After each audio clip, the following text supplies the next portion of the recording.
آج کی کہانی کا عنوان ہے ٹوٹی ہوئی سڑک۔ وہ ایک چھوٹے سے گاؤں کی ایک چھوٹی سی سڑک تھی جس کے ارد گرد درخت ہی درخت تھے۔ درختوں کے پیچھے اسکول کی عمارت تھی۔ اس سڑک پر اگر آپ چلتے جائیں تو آگے اسپتال آ جائے گا، جہاں ایک ڈاکٹر صاحب بیٹھتے تھے جو سب کو ایک ہی طرح کی کڑوی ادویات دیتے تھے۔ ان کے پاس کوئی دوا میٹھی نہیں تھی۔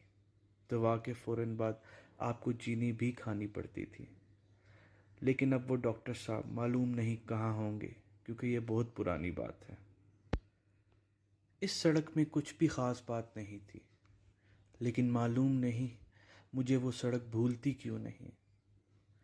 اس کے ایک سرے پر بجلی کا کھمبا نصب تھا، جہاں رات ہوتی تھی تو بلب چلتا اور سب بچے اس کے نیچے کھیلا کرتے تھے۔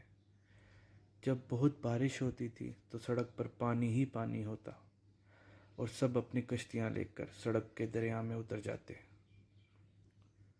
معلوم نہیں مجھے وہ سڑک، وہ کھمبا کیوں کر یاد ہے۔ وہاں ایک بچہ تھا جو شاید درخت کے ساتھ ٹیک لگائے اب بھی بیٹھا ہو، وہ جو ساری دوپہر درخت کے نیچے گزارا کرتا تھا۔ اسے گاؤں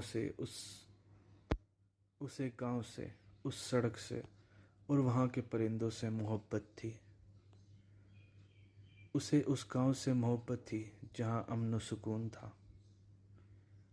شاید وہ اب بھی اسکول کی فیس جو اس سے راہ میں کہیں کھو گئی تھی ڈھونڈ رہا ہو۔ ساری دوپہر نکل گئی تھی، ڈھونڈ ڈھونڈ کے تھک گیا تھا، لیکن اسے روپے نہ ملے۔ بغیر پیسوں کے وہ نہ اسکول جا سکتا تھا اور نہ گھر۔ معلوم نہیں وہ کتنی بار سڑک پر آیا اور گیا تھا۔ وہ بار بار سورج کو دیکھتا تھا، کہیں ڈوب نہ جائے۔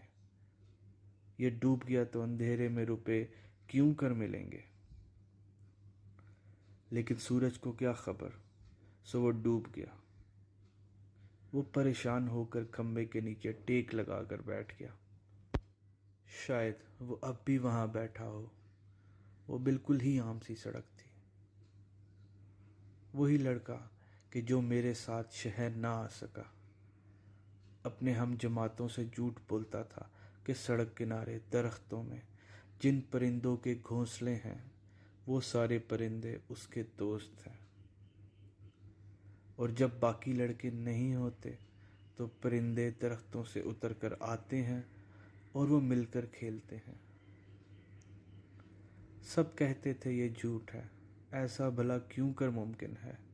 سب نے کہا اگر ایسا ہے تو ہم چھپ کر بیٹھیں گے اور دیکھتے ہیں پرندے کیسے نیچے آتے ہیں۔ سب لڑکے جھاڑیوں میں چھپ گئے اور وہ لڑکا درخت کے نیچے بیٹھ گیا۔ پرندے نہیں آئے۔ پرندوں کو کیا خبر کہ وہ کون ہے، لیکن وہ بیٹھا رہا۔ شاید وہ اب بھی بیٹھا ہو، اسی درخت سے ٹیک لگائے، پرندوں کو دیکھ رہا ہو کہ یہ کب نیچے آ کر اس سے کھیلیں گے۔ وہ پرندے اس کے دوست تھے، لیکن وہ نہیں آئے اور سب لڑکے اس پر ہنسنے لگے تھے۔ وہ لڑکا بہت جھوٹا تھا۔ وہ یہ بھی کہتا تھا کہ میں بہادر ہوں اور میں اکیلا کئی لوگوں سے لڑ سکتا ہوں۔ چھٹی کے بعد اس سڑک پر چلتے ہوئے 4 لڑکوں نے اس کی خوب دھنائی کی اور اس کی شرٹ کے بٹن بھی توڑ دیے۔ اسے تھپڑ پڑتا تھا اور وہ زمین پر اپنے بٹن تلاش کر رہا تھا۔ ٹھہرو، مجھے بٹن اٹھا لینے دو۔ ٹھہرو، 1 منٹ ٹھہرو۔ یہ میری جیب ہے، دیکھو جیب چھوڑ دو۔ جیب بھی پھٹ گئی تھی، بٹن بھی ٹوٹ گئے تھے۔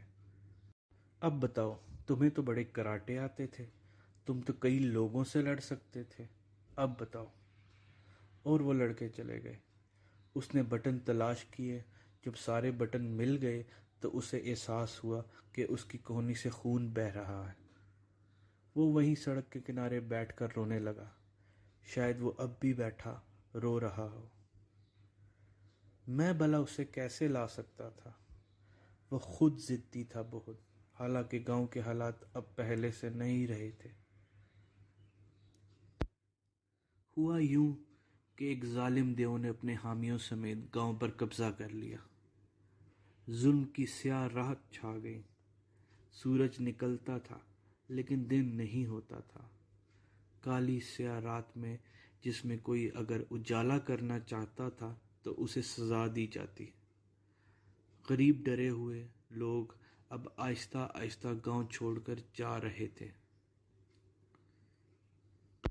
دیواروں در کو اب دیمک چاٹ رہی تھی۔ وہ گاؤں اور وہ گلیاں جو کہ سارا دن بچوں کے شور و غل سے مسکرا رہی ہوتی تھی اب ویران ہو کر سسک رہی ہوتی ہیں۔ حتیٰ کہ وہ کھمبا جس کے نیچے ہر شام بچے کھیلا کرتے تھے اداس تھا۔ سڑک اور زیادہ ٹوٹ گئی تھی اور اس کے ارد گرد جھاڑیاں بھی بڑھنے لگ گئی تھیں۔ اب گاؤں میں صرف دیو کے حامی اور چند ہی وہ لوگ رہ گئے تھے اور ظلم و ستم جاری تھا۔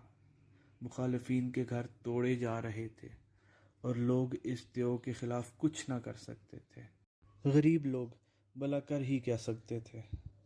وہ ایک شام کہ جب دیو کے کارندے آئے اور ہمیں بھی گھر خالی کرنے کو کہا۔ ہاں، وہ گھر کہ جس کی ایک ایک اینٹ محبت سے رکھی گئی تھی، وہ دیواریں جو مکینوں کو جانتی تھی، مکین دیواروں کو جانتے تھے، وہ گھر خالی کرنا تھا۔ سو سامان باندھ لیا گیا، لیکن وہ لڑکا اسی ٹوٹی ہوئی سڑک کے کنارے بیٹھا تھا جہاں اسے جھاڑیاں ہی جھاڑیاں نظر آتی تھیں۔ اسکول بند ہو گیا تھا اور وہ ڈاکٹر صاحب جو کڑوی دوائیاں دیا کرتے تھے وہ بھی اب نہ تھے، لیکن پھر بھی وہ لڑکا وہیں بیٹھا تھا۔ میں نے اسے بہت سمجھایا، ہم غریب ناتواں لوگ ان ظالموں کے خلاف کر ہی کیا سکتے ہیں۔